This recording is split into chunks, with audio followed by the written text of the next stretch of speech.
বইয়ের দোকানে যাবেন, এই বইটার দাম 80 টাকা দিয়ে আমি কিনছি। বইটা কিনবেন, কিনে এই যে দুইটা পাতা আছে শরীফ শরীফা, ছিঁড়বেন,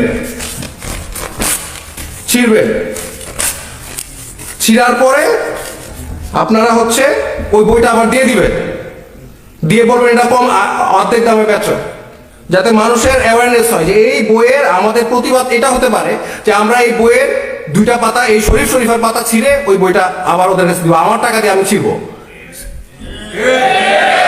এবছর পাঠ্যপুস্তকে শরীফার গল্পের কারণে সমাজ ও পরিবারে অস্থিতিশীলতা তৈরি হতে পারে। আমাদের সন্তানদের এ থেকে কিভাবে রক্ষা করব, বাঁচাবো? আপনারা জানেন ষষ্ঠ এবং সপ্তম শ্রেণীর বইয়ে এই পরিমাণ ইসলামী বিদ্বেষের চাষ করা হয়েছে।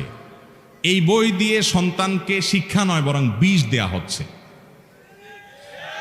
এই বিষের কারণে আমাদের সন্তানরা নাস্তিক, বেঈমান, সমকামী, বেয়াদব এবং দাড়ি, টুপি এবং পর্দার প্রতি বিদ্বেষী হয়ে তারা বড় হবে। এটা এই দেশের কোনো মুসলমান, এমনকি কোনো হিন্দুও এটা আশা করেন না।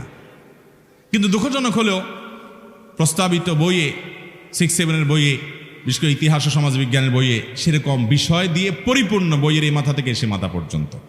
এর মধ্যে বিশেষ করে প্রশ্নকর্তা যেটা বলেছেন, আমি এটা পড়েছি পুরো গল্পটা, একবার না অন্তত 10 বার পড়ছি, 10 বার, কমের পক্ষে আরো বেশি হবে। শরীফার গল্প নামে যে গল্প উল্লেখ করা হয়েছে এই বইয়ে, এটা হলো এই বছরের সবচেয়ে জঘন্য কর্মগুলোর মধ্যে থেকে একটা। আমাদের সমাজে কিছু অসভ্য লোক আছে, এই অসভ্য লোক, কিছু নোংরা কিচিমের মানুষ আছে। এই নোংরা কিচিমের মানুষরা এই দেশে সাংবিধানিকভাবে এখনো অবৈধ জিনিসটাকে বৈধ করার জন্য পায়তারা করছে।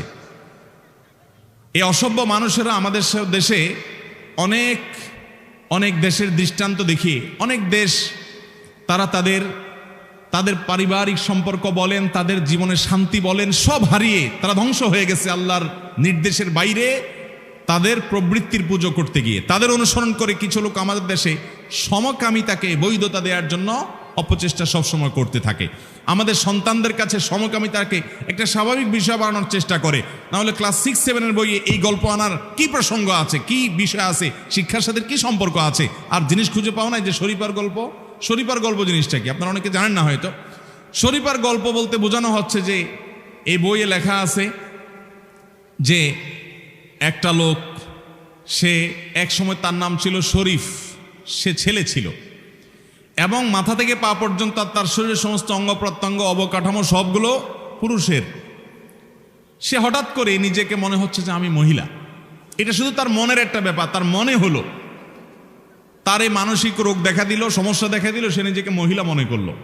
এরপর থেকে সে নিজের নাম পাল্টায় রাখলো শরীফা। আসলে সে পুরুষ, এখন সে মহিলা সেজে গেছে। এটাকে বলা হয় ট্রান্সজেন্ডার, লিঙ্গ পরিবর্তন করা। আল্লাহ তাআলা তাকে যেই লিঙ্গে তৈরি করেছেন সে ওই লিঙ্গেই আছে, কিন্তু তার মনে হচ্ছে অন্য লিঙ্গ, সে এই জন্য অন্য লিঙ্গ হয়ে গেছে।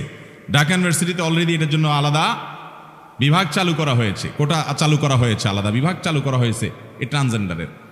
এবং আমাদের বই পুস্তকে বাচ্চাদেরকে শরীফার গল্প শেখানো হচ্ছে। দেখেন এই গল্পটার জঘন্য দিকটা কি, যে আমাদের একটা বাচ্চা যখন শিখবে যে একজন মানুষ শরীফ থেকে শরীফা হয়ে যেতে পারে, আর একজন মানুষ শরীফা থেকে শরীফ হয়ে যেতে পারে, কিচ্ছুই না, শুধু ওনার মনে হলো তাই উনি পুরুষ থেকে মেয়ে হয়ে গেলেন, মেয়ে থেকে পুরুষ হয়ে গেলেন। এটা নাকি তার স্বাধীনতা।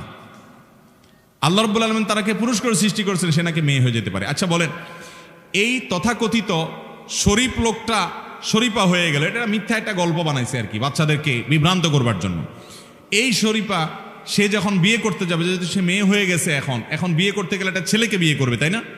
আর এই লোকটা আসলে আদতে মাথা থেকে পা পর্যন্ত, গায়ে গতরে, অবকাঠামো সব দিক থেকে শারীরিকভাবে সে কি একজন পুরুষ।